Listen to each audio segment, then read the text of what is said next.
Donc, pour commencer d'abord, je voudrais bien sûr remercier la chaire de philosophie et particulièrement Colline qui organise ce séminaire. Merci Colline d'avoir pris le temps d'organiser tout ça. Merci bien sûr à tous de votre présence aujourd'hui. Et puis bien sûr, je voudrais dire un immense merci à Claire Georges et à Frédéric Lerchter-Flack de nous consacrer leur temps, leur expertise, de nous apporter leur expérience, leur témoignage ce soir. C'est à la fois un très grand plaisir de les accueillir et aussi un très grand honneur. J'espère que tout le monde sera très heureux de leur participation. En tout cas, pour moi, c'est une chance de les écouter. Avant de leur passer la parole, je vais bien sûr vous dire quelques mots pour vous les présenter. Donc, je vais commencer par Claire, qui va être celle qui va parler principalement ce soir. Et donc, Claire est praticien hospitalier. Elle est responsable de la permanence d'accès aux soins de santé de l'hôpital Saint-Louis, aussi appelée la PASS Verlaine.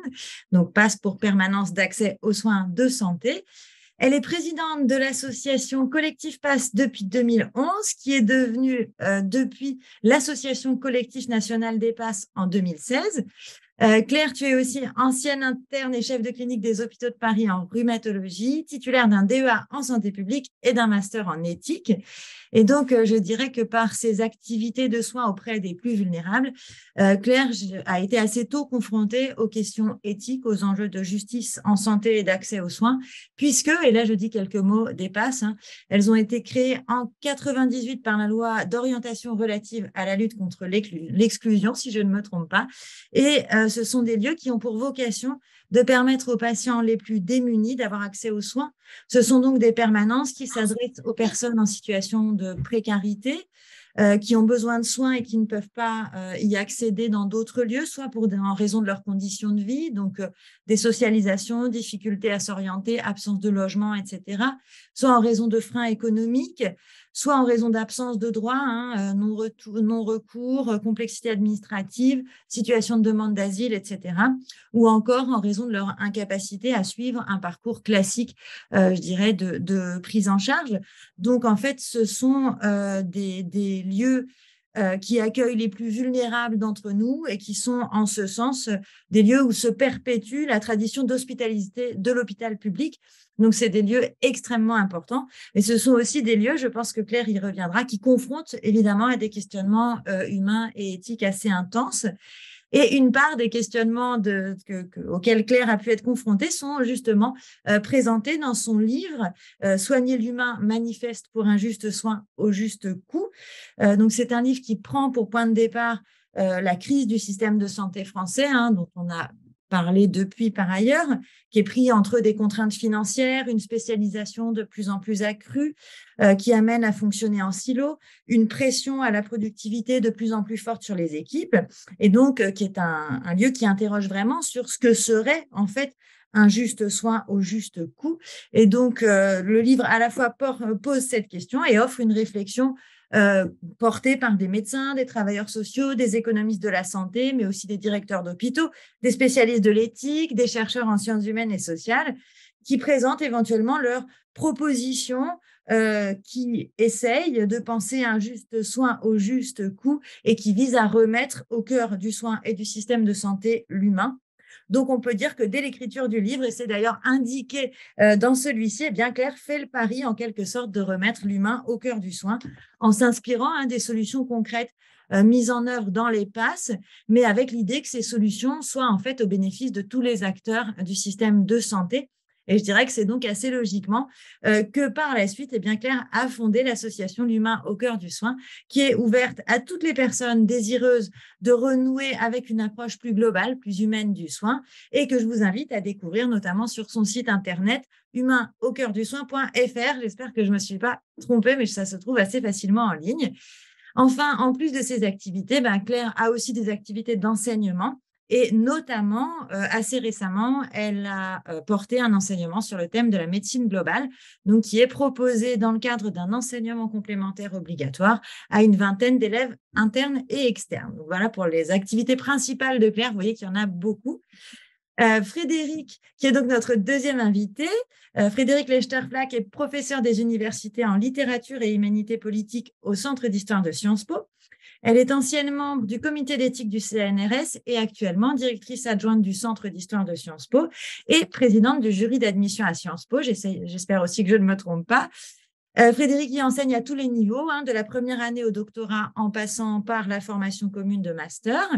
Elle est ancienne élève de l'ENS, agrégée de lettres modernes, diplômée en histoire et philosophie, docteur et habilitée à diriger des recherches en littérature comparée à l'université Sorbonne Nouvelle.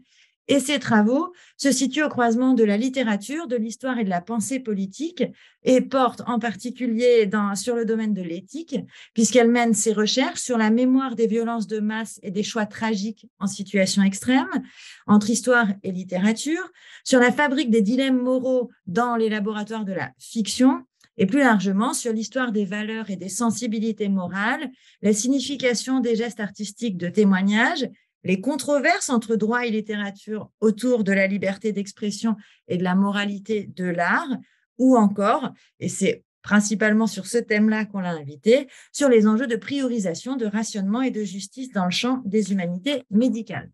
Donc, ces corpus privilégiés sont les littératures de témoignage ainsi que le cinéma documentaire et les littératures de fiction, donc prose et théâtre, des 19e, 20e et 21e siècles. Et elle a notamment publié La complication de l'existence, essai sur Kafka, Plotonov et Céline en 2012 au classique Garnier, Le laboratoire des quatre consciences en 2012 aux éditions Alma. C'est donc un livre qui a eu le prix Émile Perrault-Saucine en 2013, qui a été réédité en poche Flammarion en 2023 et Qui vivra mourra quand on ne peut pas sauver tout le monde a été édité aussi aux éditions Albin Michel en 2015. Et enfin, son dernier essai s'intitule Pourquoi le mal frappe les gens bien, la littérature face au scandale du mal, est donc paru en janvier 2023 aux éditions Flammarion. Donc, je suis très heureuse encore une fois de vous accueillir toutes les deux et je vous en remercie. Je me présente très brièvement et je vous donne à peu près le déroulé de la séance. Donc, je suis Valérie Gâteau, je suis docteure en philosophie et chercheuse associée à la chaire de philosophie, où je travaille principalement sur les éthiques narratives et donc sur les fonctions psychiques de la narration, notamment dans nos identités individuelles et collectives, que ce soit dans le cadre d'un séminaire sur le burn-out, donc auquel certains d'entre vous ont participé, c'est pour ça que je les reconnais avec plaisir. Mais donc, je travaille sur la narration et sa place dans nos identités individuelles et collectives, mais j'ai longtemps travaillé sur les questions de justice en santé, notamment autour des questions de répartition d'une ressource rare, quand j'ai travaillé sur le don d'organes entre vivants, puisque c'était mon sujet de thèse, ou à partir de l'accès des patients aux essais précoces en cancérologie, donc sujet auquel j'ai consacré un travail postdoctoral. Et c'est à ces différentes occasions que j'ai eu la chance de rencontrer Claire et Frédéric qui travaillent donc sur des thématiques proches et que je suis encore une fois très heureuse d'accueillir. Donc, ce qu'on vous propose, c'est une séance d'à peu près 1h30. On sait que d'habitude, ce séminaire termine à 20h, mais on s'est donné comme idée que 19h30, ce serait très bien. On vous propose d'abord un premier temps d'une demi-heure où on va écouter Claire qui va nous présenter son livre, son expérience aussi, son engagement auprès des personnes les plus vulnérables, comment ça l'a amené justement à réfléchir aux enjeux éthiques, aux enjeux de justice en santé et comment ça l'a amené à inventer des solutions pratiques dans le cadre des PASS et puis à une réflexion plus large sur le système de santé, sur le soin, et réflexion qu'elle porte actuellement avec l'association L'Humain au cœur du soin. Dans un deuxième temps, on va écouter entre 10 et 15 minutes, comme elle le souhaite, Frédéric, donc, qui est notre discutant de ce jour, qui réagira aux propos de Claire et nous apportera son éclairage sur ces différents points. Et puis, on vous propose de garder un temps d'environ 45 minutes pour les échanges avec vous, donc avec les participants. Et c'est pour ça que je vous disais, si pendant les exposés, vous avez des questions, vous pouvez tout à fait en fait les mettre dans le chat et je répercuterai à la fin ces questions-là et on a gardé un temps de partage. Voilà, je vous remercie et je donne la parole à Claire. Eh ben, merci beaucoup Valérie, c'est vraiment un honneur et un grand plaisir d'être avec vous tous et toutes. Et donc voilà, je vais commencer peut-être par me présenter à nouveau, enfin, surtout présenter le parcours, parce que voilà, je pense que tout est une continuité et avant d'arriver à ce livre et puis à l'étape de l'association, c'est tout un parcours. Et j'aime bien raconter mon arrivée à l'hôpital Saint-Louis parce que c'est, on va dire, une sorte de hasard. Donc personnellement, j'ai donc, comme disait Valérie, un parcours de médecin spécialiste. Donc j'ai choisi une spécialité qui déjà était une spécialité assez globale, la rhumatologie. J'aime bien cette spécialité. Enfin, c'est vrai qu'on est toujours à choisir la médecine générale ou la spécialité, mais moi, j'hésitais un peu entre les deux. Et la rhumato, ça permet de balayer un peu toute la médecine, hein, l'infection inflammatoire, l'ostéoporose, la médecine sportive, la cancérologie. Donc, c'est une spécialité vraiment très, très, très large de ce point de vue-là. Mais c'est vrai qu'on se retrouve aussi avec les limites. Si on veut travailler à l'hôpital, ce qui était mon choix, on se retrouve à être obligé de se surspécialiser et de se limiter finalement. Donc, j'ai eu un petit peu de mal. Puis, il se trouve que dans le parcours, je suis souvent passée dans des services où le chef de service était très, juste après à la retraite. Et donc, je me suis retrouvée à un moment donné sans travail. Alors, c'est un petit peu étonnant à l'heure actuelle, mais pendant un mois, après mon internat, je me suis retrouvée sans poste par la suite. Et donc, c'est comme ça, j'ai envoyé des CV et je me suis retrouvée dans un hôpital où je n'étais jamais passée comme externe, comme interne. Et je me suis retrouvée à l'hôpital Saint-Louis. Et quand la personne qui était à l'époque responsable de cette consultation m'a présenté ce que c'était que la passe, ben, je me suis dit, mais c'est ça. C'est vraiment ça que je veux faire. Voilà, donc il n'y a certainement pas de hasard. C'était vraiment quelque chose, quand j'ai su que ça existait, un endroit comme ça dans un hôpital de haut niveau, où on avait un endroit où on essayait de faire au mieux pour soigner toutes les personnes de la meilleure façon, mettre tout en œuvre pour prendre en charge avec les options de plus haut niveau, les personnes, quelles que soient leurs conditions. Là, je me suis dit, on est vraiment dans quelque chose qui était vraiment ce que je voulais faire, avec vraiment cette idée d'aller dans quelque chose comme la dignité des personnes. Et donc, je me suis dit, mais ça, c'est vraiment formidable. Et évidemment, le parcours n'a pas été de toute facilité. Et c'est aussi pour ça qu'on a été amené à trouver des stratégies pour contourner ça. Et c'est ce qu'un petit peu je vais évoquer pour expliquer comment on est arrivé à faire un petit peu ces méthodes qui sont un contournement parce qu'on est dans les passes, voilà, vraiment dans son paradoxe. Et moi, j'aime vraiment beaucoup partir de ces idées de paradoxe. Et je pense qu'à ce jour, on peut le dire encore plus, les passes, donc ce sont des consultations d'accès aux soins pour les démunis, différents modèles, mais nous, on défend ce modèle où dans une même unité de lieu, on a plusieurs professionnels. Et donc, ça permet d'avoir très rapidement, efficacement une réponse en se mobilisant tous, en essayant ce qu'on appelle de mobiliser l'intelligence collective, mais de façon très pratique. Voilà, on va regarder la situation au plus tôt tous ensemble. Voilà, ce qui est le slogan de ce qu'on va appeler plus tard la méthode simple, dont je vais reparler par la suite. Et en fait, cet endroit où on est au cœur de toutes les complexités, avec des patients qui arrivent du monde entier, des patients en situation de précarité, parfois SDF, qui cumulent des problématiques de santé multiples, plusieurs pathologies, puis se surajoutent des problématiques sociales, psychologiques, puis des questions juridiques, des questions financières, des questions ethno-anthropologiques, des questions, etc., y compris géopolitiques. C'est vraiment une pratique qui est passionnante. Et puis, par ailleurs, donc, ce sont des structures, des dispositifs qui, pour moi, je trouve, répondent à des enjeux majeurs actuels. La prise en charge de la complexité, on va y revenir. Cette question de l'attractivité avec la question du sens, parce que ce sont encore des consultations qui correspondent tout à fait à ce qu'on évoque dans le concept des hôpitaux magnétiques. Et puis aussi, cette notion si importante de la juste utilisation de ressources limitées. Donc, alors d'emblée, c'est vrai que j'ai perçu que ces dispositifs étaient vraiment, vraiment formidables, un lieu de pratique extraordinaire, mais néanmoins qui n'est pas encore véritablement vu comme étant un dispositif qui pourrait être déployé de façon plus large et pas simplement être limité à des marges.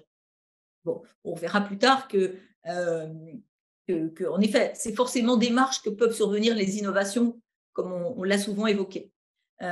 Mais donc, le parcours à l'hôpital Saint-Louis, donc c'est pour ça que c'est d'autant plus passionnant. Alors, je vais surtout parler de l'hôpital Saint-Louis. Les autres passes, je sais, sont aussi dans la plupart des cas dans ces grandes difficultés, c'est-à-dire être des petites unités qui sont en réalité très peu défendues, qui sont voilà, alors tolérées. Souvent, valoriser quand il va y avoir une visite d'accréditation, parce que c'est important d'avoir ces dispositifs. Mais néanmoins, on cumule des difficultés qui sont, d'une part, en fait, le fait de faire de la médecine générale et de s'occuper de patients en situation de précarité. Dans un hôpital comme Saint-Louis, c'est pas évident. C'est un hôpital qui est un hôpital de pointe d'un point de vue techno-scientifique.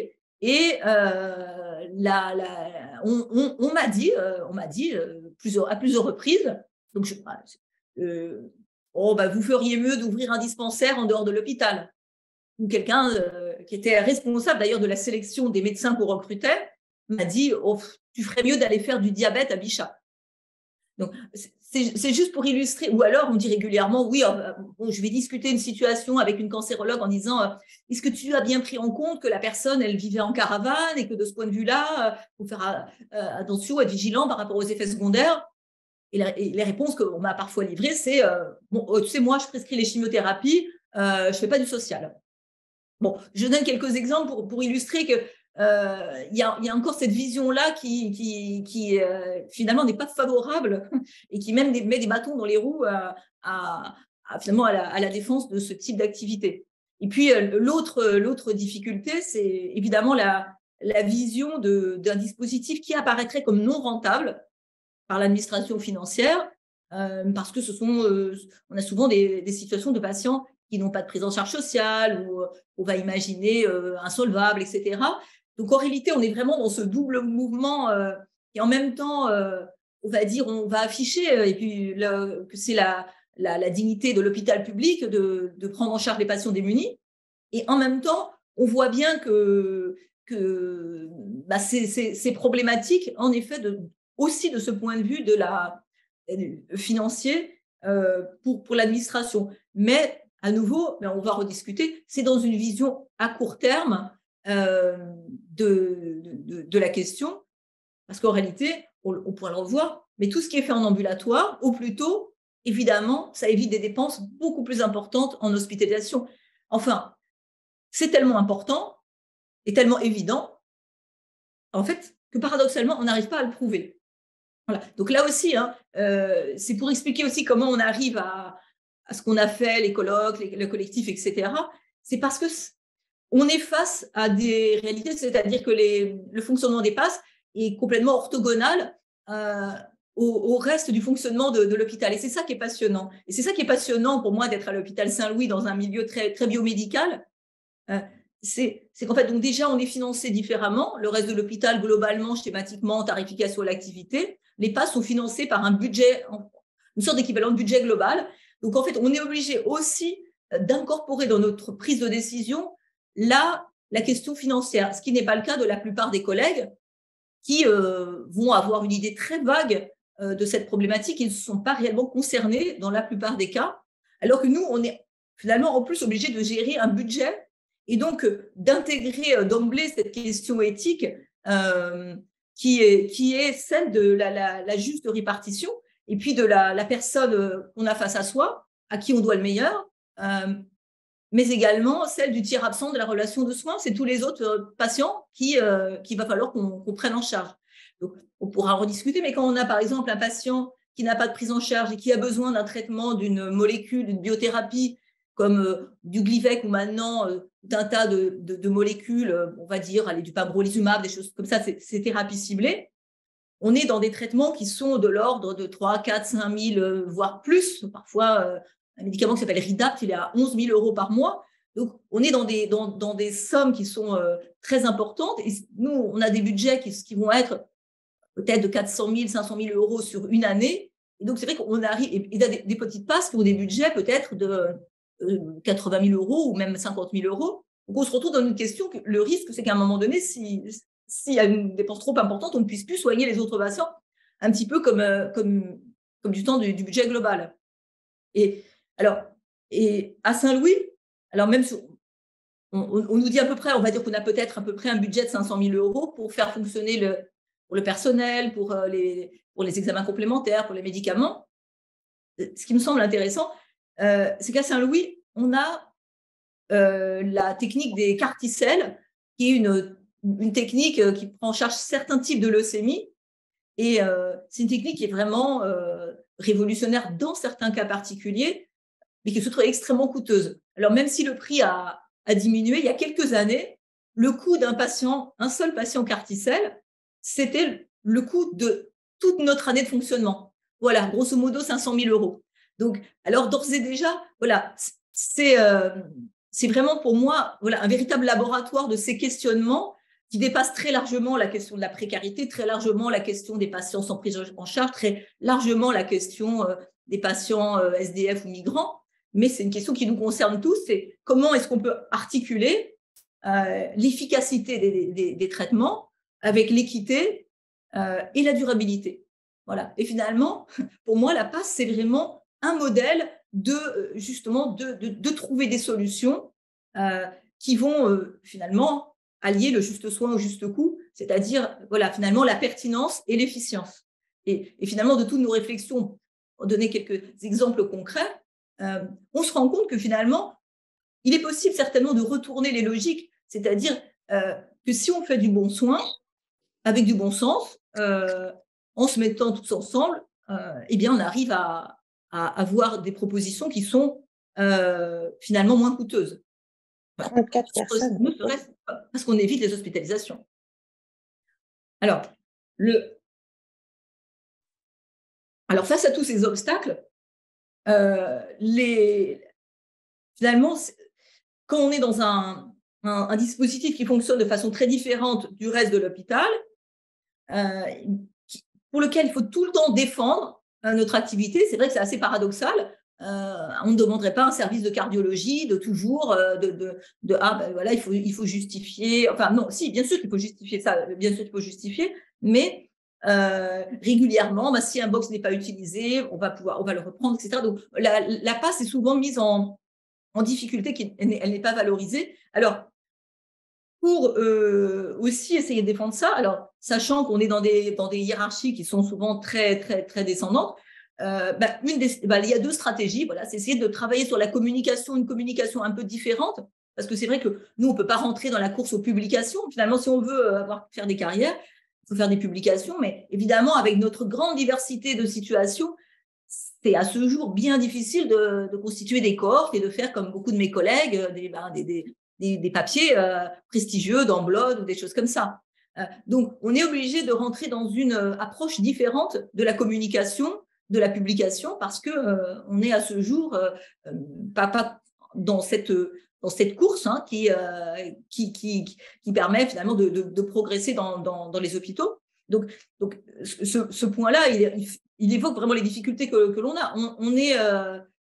On est peu nombreux, on est plutôt des médecins généralistes, et donc rentrer dans l'enseignement, c'est extrêmement difficile. Rentrer dans la recherche, on pourra le revoir, c'est extrêmement difficile parce que souvent les projets, on nous demande des appels à projets où il faut, comme dans les essais cliniques, faire des essais qui soient randomisés en double aveugle, etc. Mais avec nos patients, c'est totalement impossible, évidemment. Et comment prouver, on va dire, la qualité des soins avec des chiffres, et c'est pourtant ce qu'on nous demande. On nous demande de quantifier l'activité, on nous demande de quantifier, de faire de la recherche avec des preuves par les chiffres. Et évidemment, on sait bien que comment quantifier finalement le bénéfice réel en termes de soins, tout simplement un regard, une écoute, une parole, qui va pouvoir changer complètement d'ailleurs le pronostic. Et c'est vrai que quand je reparlais des Carticel, c'est assez paradoxal parce que finalement, un traitement du diabète, ça va avoir le même effet de prolonger une vie. Et de la même façon, moi, je suis fascinée par exemple, le travail de nos infirmières qui sont finalement d'une une humanité simple, mais est tellement efficace en termes aussi bien de qualité des soins et entre guillemets de performance des soins. Et moi, je peux témoigner que tous les jours, c'est vrai que la façon dont les infirmières vont accueillir avec respect, avec considération les personnes, ça change tout. Et donc, de ce point de vue-là, c'est vrai que c'est assez fascinant de voir que le côté subtil et totalement inquantifiable, inestimable en même temps de l'humain qui est cette dimension humaine, de cette, comme je dis, voilà, l'écoute, la sollicitude, quelque chose de très simple, basique, en fait, vaut énormément pour les patients et ça marche vraiment très bien. J'ai en tête voilà, une situation où un patient était arrivé très agressif, très désagréable, vraiment, il parlait mal à tout le monde et moi-même, j'étais sur le point d'appeler la sécurité, mais finalement, l'infirmière et un médecin de la passe ont accueilli le patient, lui ont parlé très posément, gentiment. Alors parfois, il s'énervait, on a ah, monsieur, on ne parle pas comme ça. Et finalement, simplement, l'humain, dans cette simplicité, a apaisé la situation et a apaisé la douleur. Apaiser la douleur. Le patient, en fait, il avait une douleur testiculaire très importante liée à une infection, mais tellement il était SDF et tellement il avait mal, il ne s'endormait que quand il tombait de sommeil. Et donc, il venait d'être finalement, il était à la rue depuis pas longtemps, donc il y avait un mélange qui expliquait la douleur qu'il ressentait.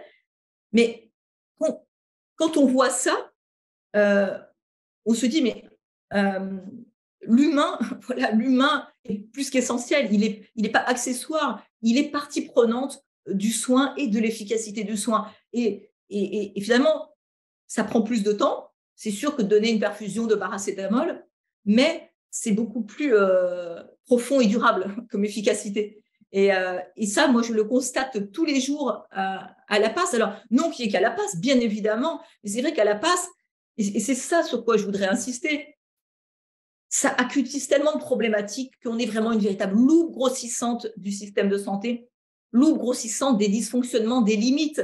Évidemment, tout le monde le dit, le diagnostic, il est partagé. On est dans un système qui fonctionne en silo, avec des clivages multiples qui contribuent à l'inefficacité, l'inefficience du système. Les clivages ville-hôpital, le sanitaire, le social, le somatique, le psychique, infirmier, médecin, prévention et préventif curatif, enfin, tous ces clivages, en fait, finalement, on se rend compte qu'à la passe, on arrive à les réduire, puisque on a, parmi les personnes qui travaillent, donc l'unité, nous, donc à Saint-Louis, on a plusieurs médecins, on a 8 médecins généralistes qui viennent travailler de ville, on a 2 infirmières, 2 assistantes sociales, un peu de temps de psychologue, donc on a, oui, maintenant quand même 3 demi-journées de psychologue, un mi-temps de secrétaire, une aide-soignante. Mais donc, on est une unité pluriprofessionnelle, on fait de la transversalité, donc on décloisonne ces champs qui apparaissent inconciliables. Et donc, on réduit ces clivages, et le clivage aussi ville-hôpital, puisqu'on a des médecins de ville qui viennent travailler dans l'hôpital. On essaye d'avoir au maximum ce décloisonnement biopsychosocial, et en fait, on se rend compte que ça marche bien. Alors, on avait une psychiatre qui maintenant a été atteinte par la limite d'âge. D'ailleurs, c'était un peu rude. Hein, on lui a appris, voilà, elle voulait renouveler son contrat. Et on lui a dit, ah ben madame, maintenant, c'est passé de 72 ans à 70 ans. Donc maintenant, ça sera au revoir. Voilà, on ne va pas vous renouveler. Et donc, mais cependant, on a des psychologues, mais je peux témoigner aussi de cette efficacité de pouvoir avoir du temps, de cette approche psychique qui est intégrée à la passe, et parce que finalement, la demande, elle est très souvent intriquée, et la souffrance psychique se manifeste par des symptômes évidemment psychiques, mais aussi souvent somatiques. Et donc, c'est extrêmement précieux de pouvoir avoir cette approche intégrative de médecine globale. Voilà. Alors, ça paraît complètement évident comme ça, mais voilà, je peux témoigner que c'est extrêmement difficile à défendre. Alors, encore une fois, ne serait-ce que moi, je suis en temps partiel pour essayer d'obtenir un poste de quelqu'un qui travaille avec moi. Ça fait des années, je n'ai que des obstacles. Il y a d'autres priorités, on ne comprend pas bien, on nous compare en termes d'activité. Bon, écoutez, voilà, en gros, si on a, mettons, avec des patients qui sont si compliqués, qui ne parlent pas français, qui cumulent des problématiques, qui ont parfois eu un parcours d'exil traumatisant, qui cumulent différentes problématiques, c'est forcément extrêmement long. Je vais prendre un exemple qu'on a reçu relativement récemment. Une jeune femme arrive avec des vertiges, nausées, vertiges. On aurait pu, dans une approche très symptomatique, lui donner un médicament comme du Tanganil, et puis ça aurait pu être entre guillemets réglé. Mais en creusant la situation, cette patiente, elle venait d'un pays d'Afrique où, en fait, elle venait en pensant qu'on allait la recruter comme coiffeuse. En arrivant, on lui a pris ses papiers. Elle s'est retrouvée prise dans un réseau. Là-dessus, elle a été violée et en fait, elle était enceinte. Voilà. Donc, quand on arrive dans une situation comme celle-là, on se rend bien compte qu'on ne peut pas aller vite, sinon on fait du mauvais travail. Donc, et nous, on nous évalue néanmoins sur le nombre de consultations. Donc, alors, on est quand même pris dans ces paradoxes organisationnels et avec quelque chose comme une sorte d'évidence, de bon sens. Et on se rend bien compte que d'avoir cette approche globale, d'être tous ensemble, c'est à nouveau bénéfique pour éviter des passages aux urgences, des situations qui vont se dégrader de réanimation et puis des hospitalisations. Voilà. Et alors, on a vu ce paradoxe à l'œuvre pendant la crise Covid et là, on l'a vécu douloureusement parce que tout ce qu'on fait qui est, on va dire, assez invisible dans la plupart des situations, ce traitement des plus précaires, de l'HTA, du diabète, etc., et bien vous ne pouvez plus le faire parce que la consultation était fermée. À un moment donné, elle a été mise finalement de la même façon que les consultations. On nous a dit qu'il faut faire des visios, etc. Et alors même que ça a été bien identifié par Richard Horton qui parle de syndémie et non de pandémie, c'est-à-dire qu'on a bien vu que ce qui accentuait la gravité des séquelles Covid, c'était aussi toutes ces comorbidités qui s'associaient, que ce soit l'HTA, le diabète, l'obésité, etc. Et donc, c'est vrai que paradoxalement, tout ce qu'on aurait pu faire pour soutenir finalement cet effort, c'est-à-dire comment on était vraiment dans une question de tension de capacité des lits qui est encore très importante, mais qui était à l'époque majeure. Et finalement, moi, j'étais vraiment, j'étais dans une situation de sidération parce que je savais qu'on aurait pu faire quelque chose, mais finalement, on n'en avait plus les capacités. Et finalement, tout ce qu'on aurait pu traiter à la passe, ça aurait pu réduire la pression sur l'hospitalisation, mais on n'en a pas eu les possibilités puisqu'on a été réduit à ce moment-là. Voilà. Alors, donc, donc, je disais, pour se sortir de toutes ces difficultés, il y a la dimension, essayer de trouver des alternatives. Puis, il y a aussi cette dimension collective. Voilà. Donc, cette dimension collective, pour moi, elle est évidente. Tout seul, on ne peut rien faire. Voilà. On ne peut absolument rien faire parce qu'il suffit qu'on ait un N+1 qui ne soit pas d'accord. Eh ben, c'est coincé. C'est vrai, dans nos institutions, pas simplement dans l'hôpital, mais j'ai beaucoup de témoignages. C'est extrêmement compliqué de s'en sortir si la hiérarchie n'est pas favorable. Et c'est vrai qu'encore une fois, soutenir une passe, c'est pas si fréquent que ça, et c'est certainement ça qui explique certaines difficultés pour mieux faire connaître les passes. Alors, donc, via le collectif, on s'est réunis petit à petit, j'ai été voir différentes passes, et on a commencé à réunir un collectif, d'abord à PHP, etc., qui s'est agrandi, et c'est comme ça qu'on a créé ce collectif national des passes. Il y a eu beaucoup d'activités à un moment donné, des groupes de réflexion, de pratique. Et puis finalement, à un moment donné, on a été amené, voilà, un jour je me dis, mais il faudrait qu'on fasse des biblios sciences sociales et humaines. Et puis on a commencé à monter ça, on a invité des sociologues, des philosophes, etc. Et puis on a fait un cycle comme ça. Bon, c'était pas très... c'était bien. Et on travaillait sur des et avec ce fil rouge, finalement, c'était l'humain au cœur du soin. Le fil rouge, c'était finalement une nouvelle approche de la performance du soin. Et on a clôturé ce cycle par un colloque au ministère en juin 2015 qui s'est appelé « Soigner l'humain, une nouvelle approche de la performance du soin ». Et finalement, c'est ça l'origine du livre. Et comme on avait invité dont Laurent Chambaud, le directeur de l'EHESP, on a dit, tiens, si on essayait de publier auprès de l'EHESP, il a dit, oui, allez-y, on va y aller. Et donc, on a quand même réussi à faire quelque chose quand même qui était, je suis quand même fière d'avoir réussi à sortir ce livre en décembre, après ce colloque du mois de juin. Et c'est vrai que dans ce livre, qui est assez dense, on a voulu réunir justement ces multiples regards sur ces situations que l'on a dans les passes et finalement, mais qui parlent au-delà des passes, comme je dis, comme une loupe grossissante, essayer d'identifier le bénéfice de cette approche collaborative pluriprofessionnelle, de cette transversalité, transdisciplinarité de cette approche globale des situations complexes. Alors, les situations complexes, on en a tous les jours, et c'est vrai que à la PAS, elles sont particulièrement complexes parce que ça s'associe en plus à des questions financières et puis des questions très larges. Voilà. Une des situations au début qui m'a questionnée, qui m'a amené à aller vers l'espace éthique, c'est une patiente qui était camerounaise, qui avait déjà eu qui avait un cancer du sein. Elle avait eu 3 lignes de chimiothérapie et en fait, elle a fait un parcours de la dernière chance en pensant qu'elle espérait pouvoir guérir.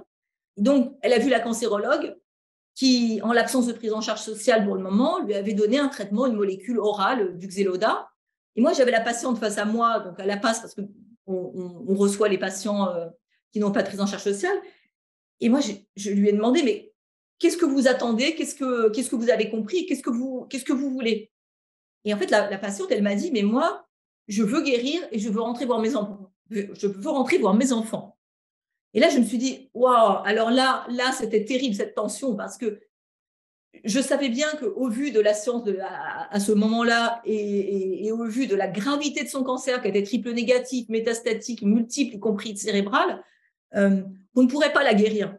Et donc, j'ai commencé à me dire, mais qu'est-ce qu'on peut faire dans ces situations-là?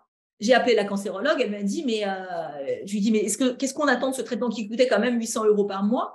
Elle m'a dit, je sais bien que ça ne servira pas, mais on ne peut pas ne rien faire. On ne peut pas ne rien prescrire. Donc voilà, c'est à partir de telles situations que j'ai été essayer de creuser sur l'éthique. On va parler des principes de l'éthique. Justement, c'est là où, dans ces situations-là, les principes de l'éthique, ils ne sont pas opérants. Parce que l'autonomie de personnes qui ne parlent pas la langue, qui n'ont pas de quoi manger, qui sont perdues, qui ne savent pas, c'est là l'importance des notions de capacité. Des fois, on peut avoir l'accès aux soins théoriques, l'accès aux droits, mais les personnes, je me rends compte, ils ne savent pas prendre le métro, ils ne savent pas lire. Ils sont reliés à une personne qui, s'il veut bien lui donner l'argent pour payer le transport, ils peuvent venir. Sinon, ils ne peuvent pas venir. Donc, on est dans une situation où l'autonomie, elle est vraiment à questionner. Et puis, ces questions de bienfaisance et non-malfaisance, elles peuvent se retourner parce qu'en faisant bien d'un point de vue, on va faire la même chimiothérapie qu'on ferait à quelqu'un qui est intégré, on risque d'avoir des effets secondaires très graves, comme par exemple des effets secondaires de neutropénie fébrile, etc., d'une personne à la rue, ça peut être catastrophique. Et c'est là où se pose cette question de justice aussi, cette justice qui est souvent vue comme étant une égalité absolue, c'est-à-dire on va faire le même traitement systématiquement aux mêmes personnes, dans une vision un peu algorithmique de la médecine et de procédures. Mais ces situations un petit peu extrêmes nous questionnent sur justement cette approche et nous invitent plutôt à être dans une approche d'équité et d'essayer de s'adapter à la situation particulière. Parce que si la personne n'a pas d'hébergement pour donner une chimiothérapie et que la personne ne peut pas aller jusqu'à l'hôpital, ça peut être catastrophique. Donc, voilà, on a réfléchi à tout ça. J'avais monté justement un groupe qui s'appelait Équité face à l'accès aux soins, aussi dans le cadre des contraintes budgétaires. Et on a travaillé, on a réuni pendant des mois, des années, des différentes personnes, anthropologues, sociologues, des membres de la direction de l'hôpital, des différents spécialistes. Au début, c'était un peu compliqué à les faire venir. Et je vais rapidement. Et finalement, il est apparu qu'il fallait forcément avoir une approche pluriprofessionnelle de ces questions parce que sinon, on était pris par des tensions qui nous dépassaient. Quand on demande à un médecin d'intégrer la dimension financière, c'est juste pas possible. Mais quand on demande, en effet, quand les médecins reçoivent des patients et on leur dit, non, on peut pas faire le vaccin parce qu'il n'y a pas de prise en charge, il faut revenir plus tard, Mais c'est une terrible souffrance pour nous. Donc, on doit forcément, pour réduire cette charge mentale, alors cette charge aussi en termes de temps et cette charge mentale, être à plusieurs. Et c'est finalement ce qui nous a amené à construire ce qu'on a appelé les RCP médico-sociales et éthiques, où justement, dans une situation comme celle-là, alors au début, c'est moi qui sollicitais les collègues en disant « mais ça serait bien qu'on aille réfléchir sur cette situation ». Donc, ils venaient un petit peu à reculons, mais ils étaient obligés, puisque comme il n'y avait pas de prise en charge, il fallait quand même qu'on passe par la PAS. Et puis maintenant, petit à petit, depuis des années, et maintenant, on nous sollicite comme une sorte d'instance qui va les aider. Et régulièrement, voilà, j'ai encore reçu aujourd'hui un mail du professeur Carpentier, je peux dire son nom, le chef de service de neuro-onco, c'est vraiment donc très, très prestigieux, et qui me dit qu'est-ce que je peux faire? J'ai un patient que j'ai vu à ma consultation la semaine dernière, un jeune patient de 25 ans, algérien, qui vient d'arriver avec un glioblastome. C'était une tumeur cérébrale terrible. Il a déjà été opéré à l'hôpital Beaujon. Il me dit, je viens de me rendre compte qu'il n'a pas de prise en charge. Que peut-on faire pour lui? Voilà. Donc, alors, je lui ai dit, on va organiser une réunion, etc. Mais c'est pour dire que, quand même, aussi dire qu'au fil du temps, les choses évoluent. Même dans cet hôpital où la passe n'était pas forcément, forcément considérée avec, voilà, comme plutôt considérée dans un bas niveau de la sociologie hospitalière. Moi, j'ai toujours défendu qu'on était représentant de l'excellence aussi, l'excellence de la polyvalence, de cette approche globale qui est si difficile finalement. Et finalement, voilà, les choses se retournent. Alors, je vais aussi… je vais arrêter parce que je pourrais en parler beaucoup. Mais alors, on a beaucoup travaillé avec Denis Méchali, c'était là, sur toutes ces questions. Et on a avancé avec cette idée essayons de… Voilà, il y a beaucoup de challenges en passe. C'est pour ça que c'est passionnant. Il n'y a pas un jour, mais comment on va réussir à traiter cette situation? Et on se met tous ensemble et on y arrive. Et c'est ça aussi qui est bien en termes de qualité de vie au travail. Bon, je ferme la parenthèse, mais on s'est dit, mais comment on va essayer de trouver des invariants dans cette grande hétérogénéité? Il n'y a pas une situation pareille, des patients qui cumulent les problématiques de tant de pays, etc. Et on s'est dit, voilà, on va essayer de trouver. Et puis finalement, on s'est dit, on a fait une démarche qu'on a appelée méthode simple et on a mis cet acronyme, voilà, qui est une sorte de boussole, comment on se débrouille dans ces situations complexes. Voilà. Donc, je vous inviterai à découvrir l'article où on pourra en rediscuter.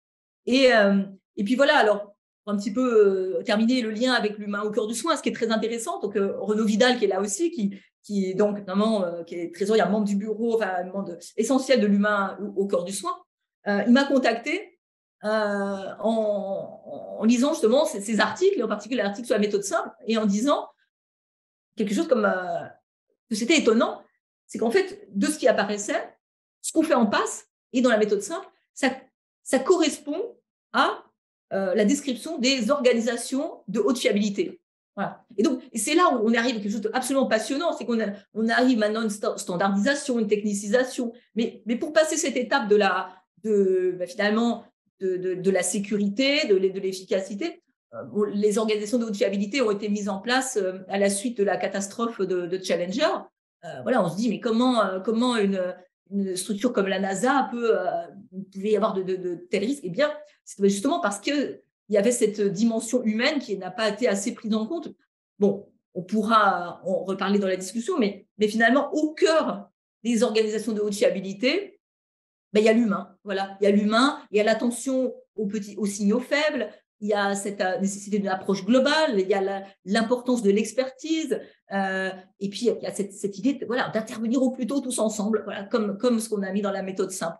Et donc, voilà, donc cette évolution, le collectif national des passes, avec aussi cette idée un petit peu désolante, on a fait beaucoup pour parler des passes, mais on a toujours été ramené à notre public. Oui, mais les passes, c'est spécifique. Les passes, que ce soit au niveau de la direction, que ce soit au niveau des ministères, on ne voit que les passes comme étant un dispositif marginal, destiné à un public marginal, alors qu'en fait, c'est un potentiel vraiment et qui me semble correspondre complètement à ces enjeux majeurs. Et donc, qui est très important, c'est remettre l'humain au cœur du soin, des organisations de soins. Et tous les jours, on se rend compte de l'importance de faire ça. Et donc, c'est ce qu'on essaye de mettre en œuvre dans cette association, aussi en mettant beaucoup ce décloisonnement avec les sciences sociales et humaines, mais de façon concrète.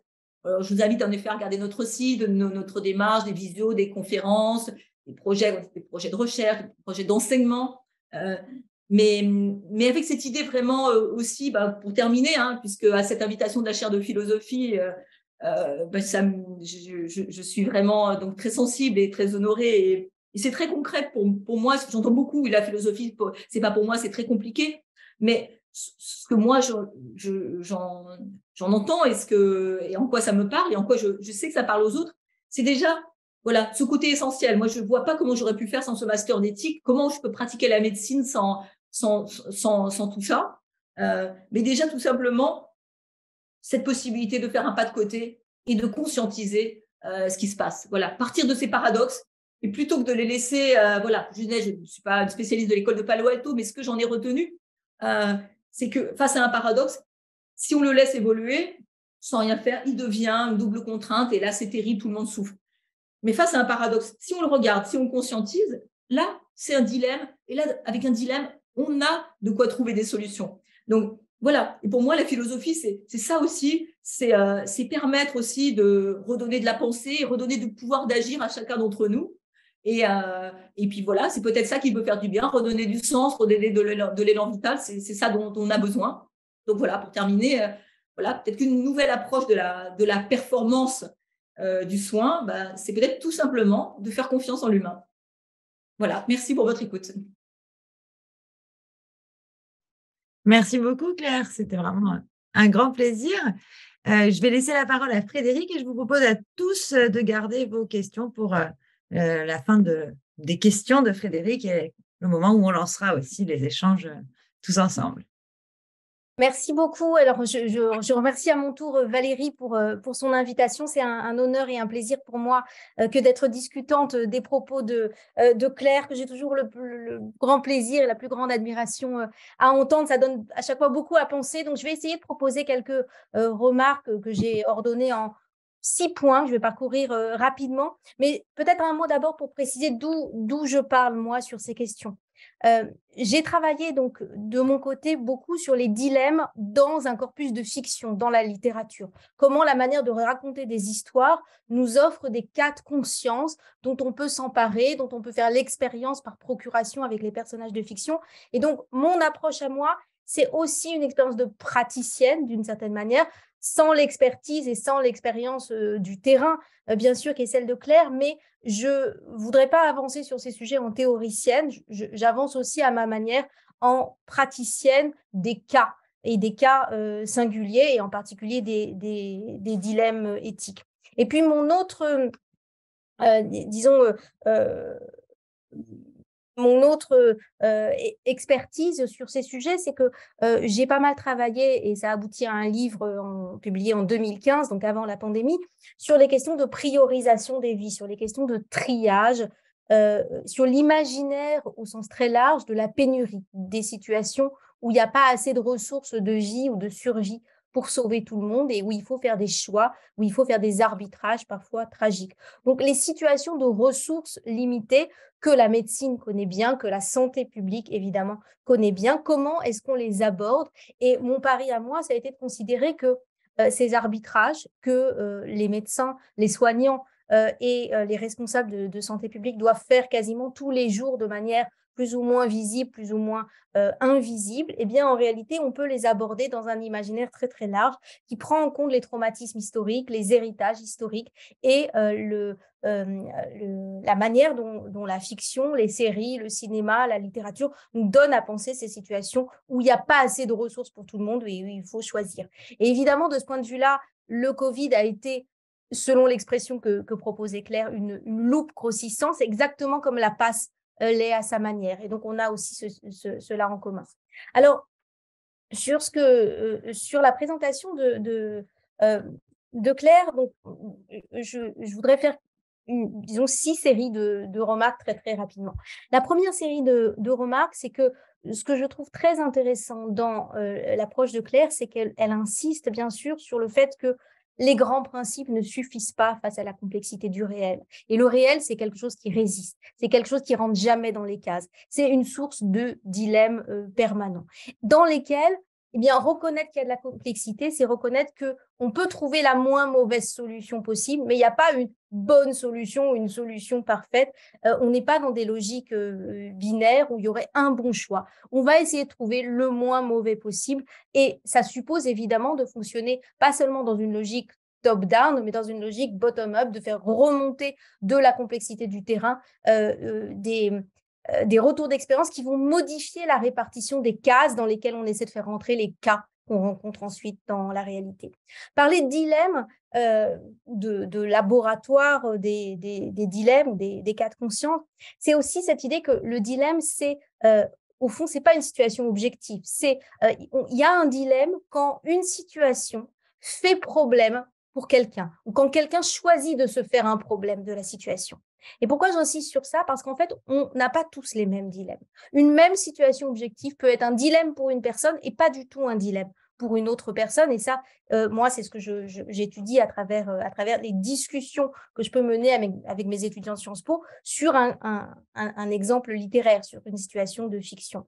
Et du coup, comment est-ce qu'on sort d'un dilemme? Un dilemme, c'est une situation qui est totalement verrouillée dans l'esprit de quelqu'un, pour quelqu'un, ou du point de vue de quelqu'un. Eh bien, parfois, c'est en confrontant les récits, en confrontant les perceptions, en mettant ensemble différentes manières de vivre la situation. Ça déplace les lignes et ça permet d'inventer, en fait, d'être créatif et de trouver, non pas, encore une fois, des bonnes solutions, parce qu'un dilemme, il n'y a pas de bonnes solutions, il y a des moins mauvaises, peut-être, il y a de la priorisation possible, mais en tout cas, ça permet de trouver des issues. Et puis, partager les points de vue à propos d'un dilemme, et en particulier laisser entrer le point de vue de la personne malade, comme le propose l'approche développée par Lapace et par Claire, eh bien, c'est aussi un moyen de se débarrasser des mauvaises formulations du problème et donc de faire, d'une manière générale, évoluer sa perception du dilemme en quelque chose de fécond, quelque chose avec lequel on peut fonctionner, on peut essayer d'agir et pas rester bloqué. Et de ce point de vue-là, dans le juste soin, moi, j'entends cette vertu de discernement moral, qui est la vertu aristotélicienne par excellence. Le juste soin, c'est le soin approprié, c'est le soin ajusté, évidemment, et ce n'est pas le soin juste au sens où il n'y aurait qu'une seule manière d'être juste. Deuxième série de remarques, en fait, je me suis interrogée en parcourant le livre le collectif que Claire a dirigé sur ce qu'on entendait par humain, en fait. Qu'est-ce qu'on appelle humain? Et de manière très caractéristique, dans ce livre, est appelé humain, en fait, il y a 3 niveaux d'humanité ou de référentialité humaine dans ce livre. Il y a l'humain comme, au fond, la prise en compte de la personne singulière avec son histoire de vie, avec ses conditions de vie, avec son environnement, avec ses liens, ses attachements, ses réticences, avec même sa part d'irrationnel, hein, dit Claire, ce qui est très beau. Au fond, on peut faire droit aux superstitions des gens, aux terreurs absurdes qu'on a envie de secouer, mais en fait, on doit aussi les respecter. Donc, il y a ce niveau-là d'humain. Il y a aussi l'humanité, au fond, qu'on pourrait prendre comme un synonyme de la bienveillance ou de la bonté, l'humanité de la relation, se comporter de manière humaine avec le patient, et c'est encore un autre sens de l'humain. Et puis, il y a l'humain au sens j'allais dire, de l'artisanal, du bricolage humain par opposition à la technique ou à la technicité excessive. Et sur chacun de ces points, en fait, je me pose des questions. D'abord, sur la question de la prise en charge de la personne singulière, cette idée qu'il y a des déterminants non médicaux dans la prise de décision sur le juste soin adopté, elle est très intéressante. Et évidemment, la question qui me vient immédiatement, c'est jusqu'où on fait droit à ces déterminants non médicaux, jusqu'où on accepte de prendre en charge toute une partie qui, finalement, là encore, qui ne relève pas forcément de la rationalité, qui relève de la vision du monde et des représentations des personnes.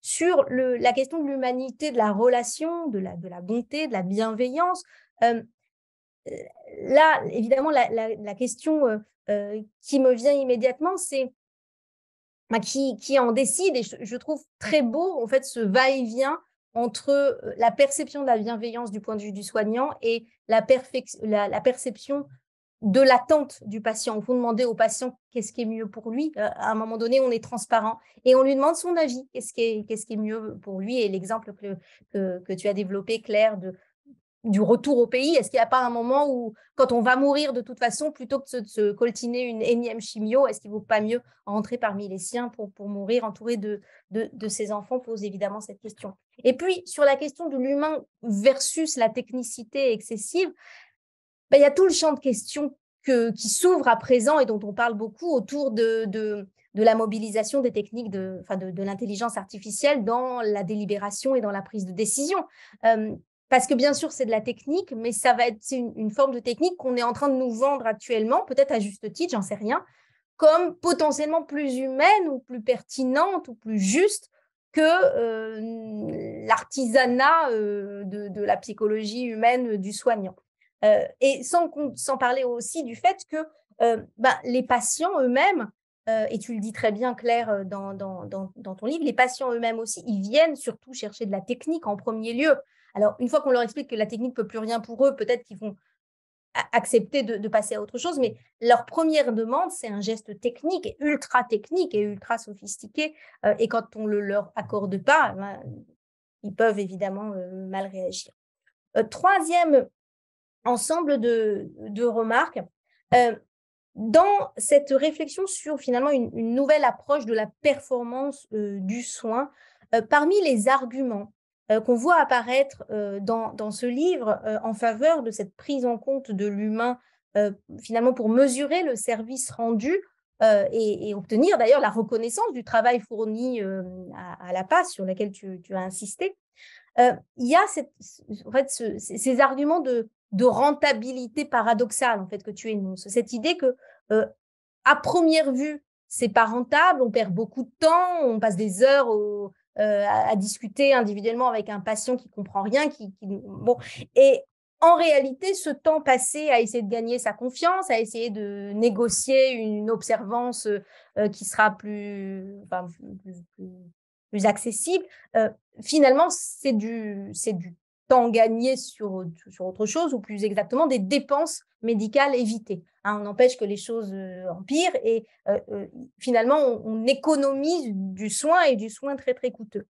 Et donc, ma question, en fait, c'est, puisque évidemment, il est très difficile de valoriser économiquement les approches globales, et comme d'ailleurs les approches préventives, parce que ça se heurte à l'objection j'allais dire, de la psychologie sociale. Pour le grand public, un soin évité n'apparaît pas, et tout simplement investir de l'argent dans la prévention, pour le grand public, ça paraît à perte en fait. On se dit, on ne voit pas immédiatement à quoi ça sert et on n'en perçoit pas immédiatement l'efficience. Et donc ma question en fait, c'est est-ce que quel est le statut de cette argumentation sur le plan de la performance économique, ou est-ce qu'il faut mobiliser, est-ce qu'il faut aller sur le terrain de l'économie de la santé pour justifier ce genre d'approche et se battre, j'allais dire, pied à pied pour faire pricer, en fait, pour mettre un prix, un coût avec les outils dont on dispose en économie de la santé, avec les CALI, avec d'autres outils, pour mettre un coût sur le temps gagné, les soins évités, en tout cas l'investissement en humain et en temps. Est-ce qu'on peut l'évaluer économiquement? Est-ce qu'il faut aller dans cette direction, ou est-ce qu'il faut refuser d'aller sur ce terrain-là et continuer à affirmer que y a une part en fait qui va pas être perceptible économiquement et qu'on veut pas chercher à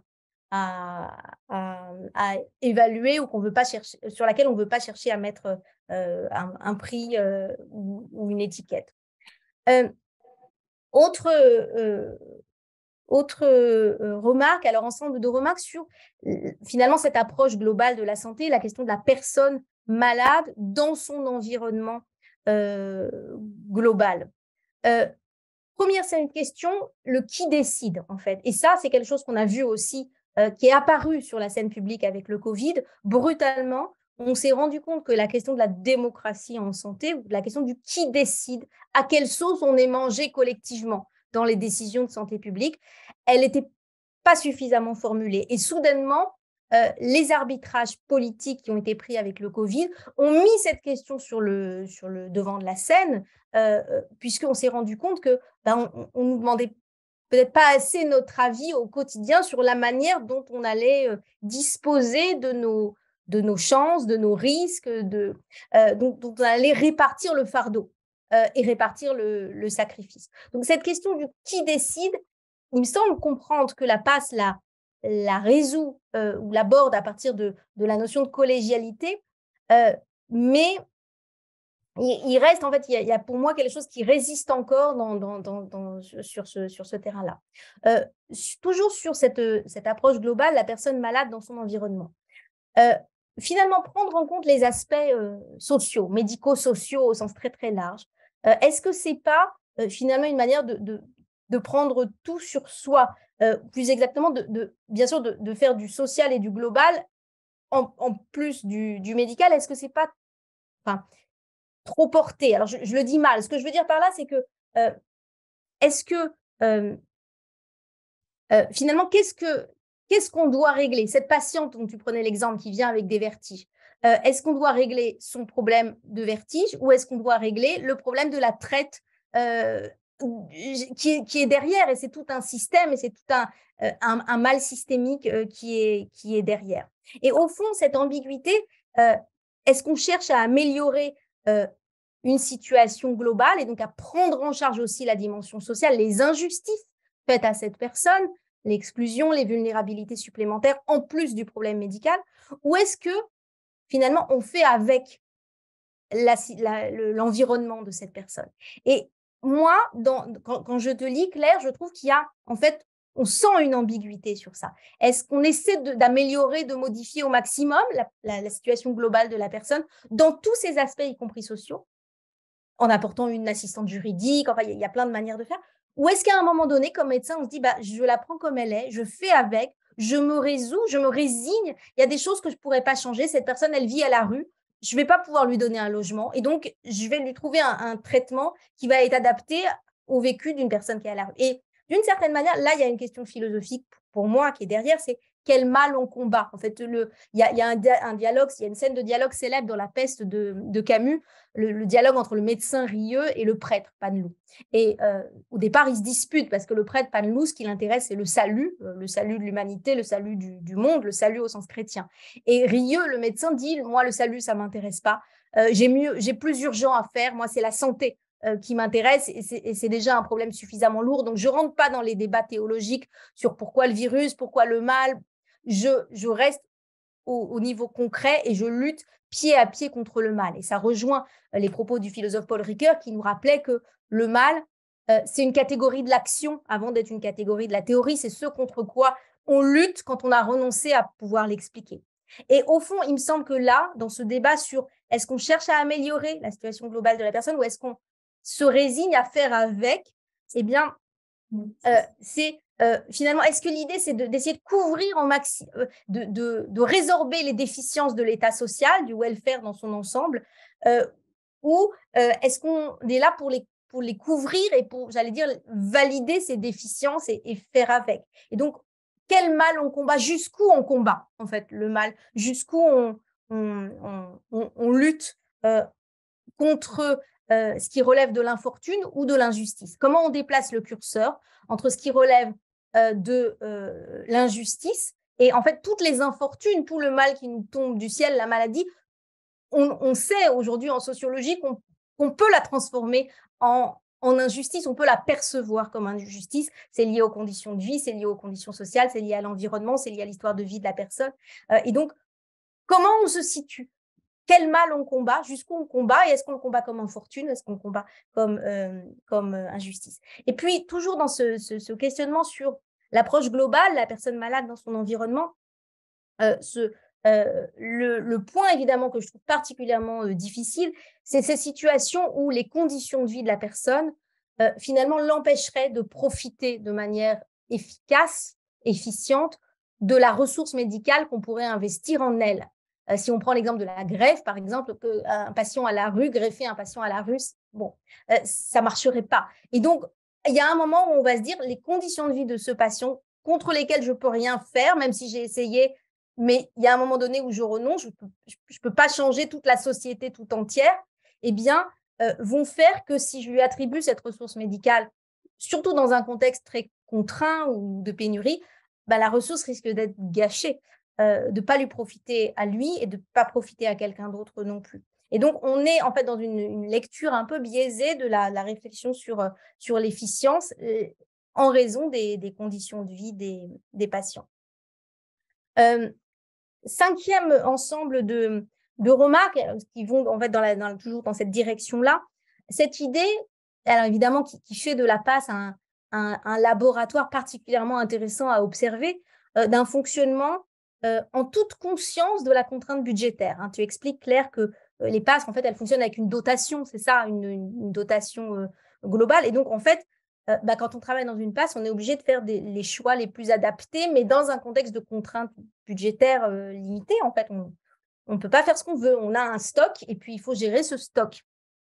Et évidemment, ça pose la question de la juste répartition et tu as insisté sur ça. Au fond, dans les situations où un rationnement s'impose, parce que la ressource n'est pas illimitée et qu'il faut décider comment on la répartit, comment on répartit le fardeau, mais comment on répartit aussi les chances et les opportunités, eh bien, il y a forcément une tension entre la médecine individuelle, la médecine au chevet du patient, la loyauté à l'égard de ce patient-là qui est en face de moi dans mon bureau et j'oublie tous les autres, et puis la médecine collective où je dois prendre en compte en fait tous les autres qui ne sont pas là, ce que tu as appelé le tiers absent.